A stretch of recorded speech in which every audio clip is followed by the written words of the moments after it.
you how to tie. It's called the Gasolina. This is a Perdigon style pattern, and a Perdigon is a style of nymph that is very popular and common amongst competitive fly anglers, and now most recreational anglers are finding it a useful nymph in their arsenal. Remembering with nymph fishing, we're fishing our flies below the surface. And this pattern scheme is called the Gasolina. And if you go to a gas station after a rain, if you see like a slick of gas in water, this color scheme looks like spilled gasoline in water, hence the name. But remembering that this is just a one color scheme, one pattern or one color scheme amongst countless options. This is just a scheme that a friend of mine, Tori Collins from Upcountry Fly Shop in Connecticut, mentioned to me years ago, and then he reintroduced to me this fall when I was doing a clinic for their fly shop. And since his encouragement for the second time, I've been using it quite a bit and having good success. So this is just a pattern. It's a fun pattern and very successful pattern within the last couple of weeks. The thing I want to mention here is that if you remember in class, I talk about how trout are masters of efficiency. Trout, for the most part, are not going to meet you halfway during your presentation. And what I mean by that is when you're fishing fast, deep, turbulent water, and fish are on the bottom and they're not active. They're not moving higher in the water column. They're just staying closer to stream bottom. And you're making the presentation and your fly is being drifted, your nymph is being drifted maybe half a foot, several feet above that fish. Chances are, if they're not in a happy mood, they're not going to move up in the water column to inhale your fly. So for the most part, you've got to get the fly to the feeding level of the fish to be successful. There's a couple things that we can do to ensure that our fly drops fast in the water column and remains there. One of them is by pattern design. And with this pattern, this is one of these patterns that has two qualities, I think, that really makes it a great nymph pattern.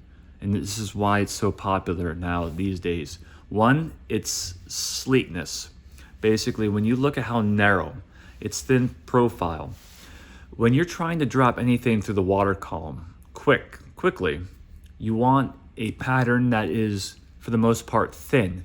The thinner the profile, the less surface drag, and the quicker your fly is able to drop down to stream bottom. The other part about this pattern is the density. This Perdigon style can be tied with a flash, it can be tied with a floss, it can be tied with thread, it can be tied with wire.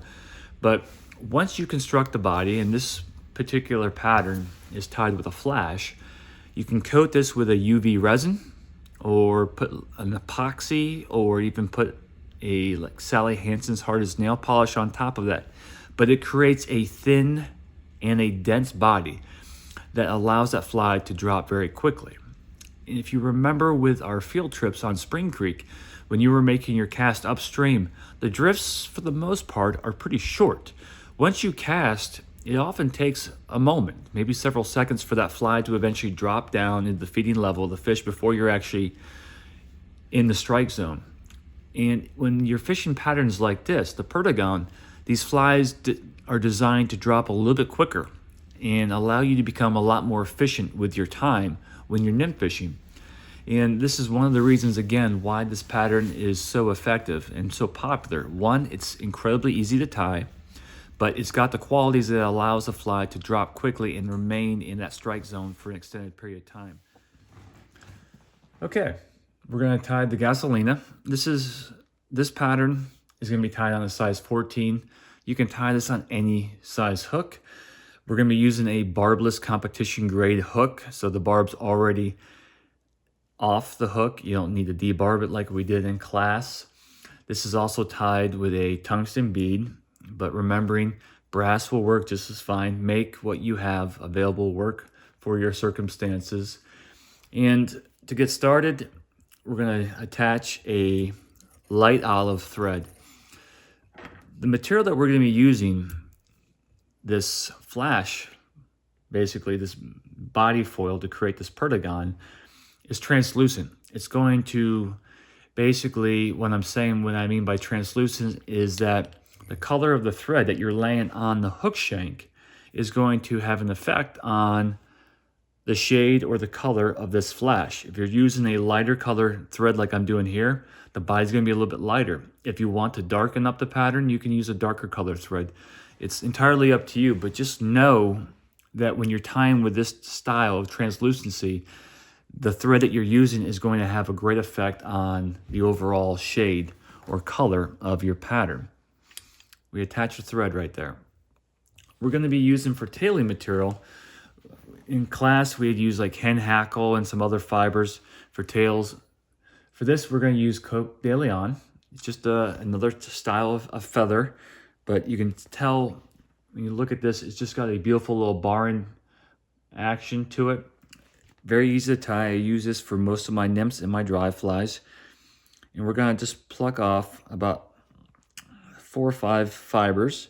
We're going to tie this in onto the tail. Remembering we're going to measure about the same length as the hook shank. So just kind of, my hook shank is basically from the bend to the eye. And we're going to just kind of measure this, gauge about the same length approximately.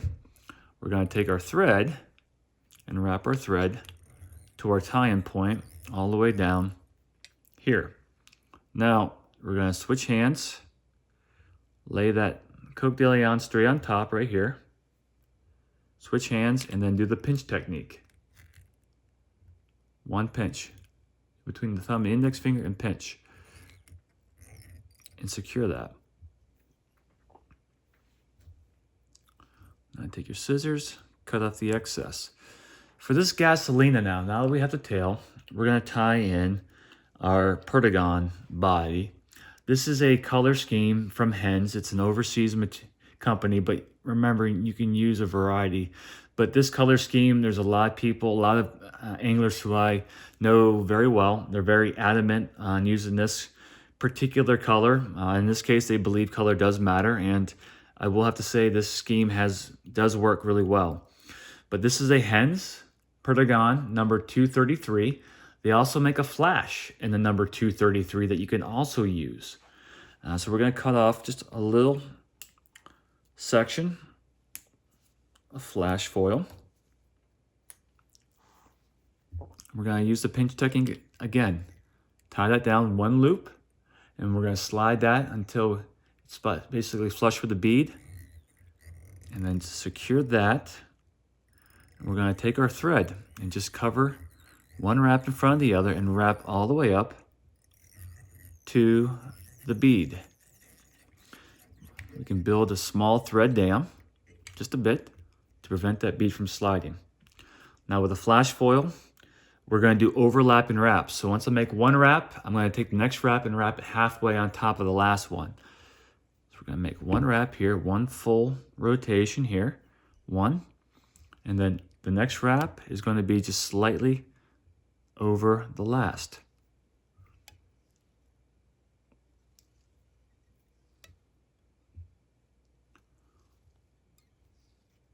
Just taking your time, we're going to wrap. The key with this pattern is keeping a thin profile. We're going to go all the way up to the bead. Okay, now we're going to switch hands. We're going to come from behind, remember, and tie off this material. Camera's a little close. Secure that. We're going to do that one more time, tying up the thread. Snug that down right there. Make one wrap on the front side. Okay, secure. Take the excess and trim. The next step is just taking a whip finish. We're going to do just a simple whip finish to lock in that olive thread. Now, if you want, right now, this pattern could be essentially done, but what I'm going to do is I'm going to give this fly a hot spot, just a brighter color section, almost what some anglers will refer to as a trigger. We're just going to lay this thread. We're going to make a very small section right where we tied off the light olive thread. we're going to build a bright collar of thread. And this is a 6/0 diameter, so you don't need much to give you your hot spot. Couple wraps there. Now what we're going to do is just take our whip finish. Now we do our whip finish here. Lock that in. Okay. Use your scissors, trim. To give this fly some durability now, and to also add some density, normally the quickest and easiest method, not the least expensive, but the easiest and quickest, is using a UV resin, coating that, and then using your UV light to quickly cure it. But since I'm out of UV resin at the moment, the next best thing that I have available is Sally Hansen's hardest nail polish. So I'm going to take my nail polish, sneak it into my wife's cabinet, and I'm going to take the brush, I'm just going to coat this. And usually, depending on the type of nail polish you're using, it might take several coats. We're just going to coat that. It gives it a nice little shine, but also it's going to add some durability. And one of the things I like to do when I'm in production mode and I don't have a UV resin and I'm using the Sally Hansen's hardest nail polish, I'll have a piece of foam. And I'll just line out maybe a dozen of these patterns on a piece of foam, coat them with the Sally Hansen's hardest nail polish, and then just stick a fan on them with a little bit of heat, and it allows them to cure a lot faster. But right there is what we call the Perdigon. And this is the Gasolina color scheme. And again, it's just one of those patterns and color schemes that has worked incredibly well for me in the last couple months. And I am sure it will do the same for you. So give this a shot. And remembering with fly tying, that's one of the great things about nymph fishing, is that you are going to be losing flies on a regular basis, because if you're not getting your flies on the bottom occasionally, you're not doing it correctly. So this is just a very simple, easy pattern. So when you do lose your flies, you're not losing too much of your time behind the vise. So that is it. Thank you for watching.